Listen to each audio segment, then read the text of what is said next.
Subandenda decide abrir una tienda con este tipo de productos, libros, cómics, CDs, vinilos, casetes, incluso juguetes, porque yo ya sabía que online, en la famosa aplicación de venta de segunda mano, se vendía, y se vendían fácil.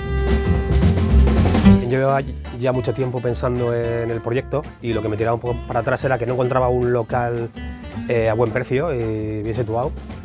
Y luego también que yo lo comentaba a mis amistades y todos tenían un silencio sepulcral, como estás loco, o sea, ¿cómo vas a meterte hoy en día, ¿no? O sea, abrir un local comercial a pie de calle? Luego ya encontré este local y en cuanto lo encontré empecé a darle forma y también me costó bastante la apertura, ¿eh? Estuve 2 meses como montándolo todo, tenía que haber tardado menos tiempo, pero me costaba, no sé.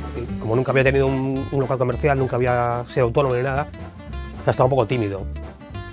Y al final abrí el día 28 de diciembre y desde entonces ha sido todo súper rápido y muy bien, vamos, son una acogida fantástica.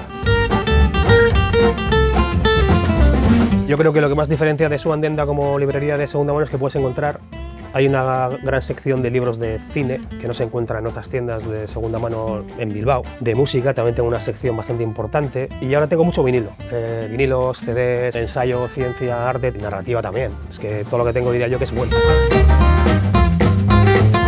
Con el poco espacio que tengo que meter lo bueno, si no lo malo me está quitando una venta buena.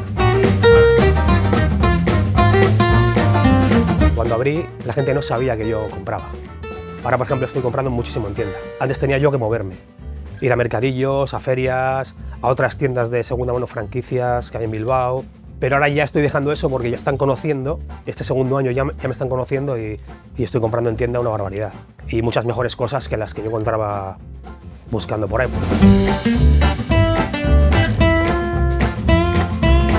El objetivo es que el cliente salga satisfecho.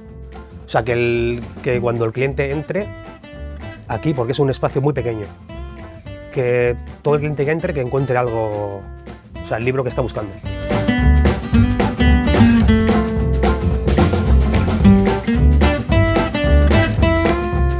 El comercio local es único.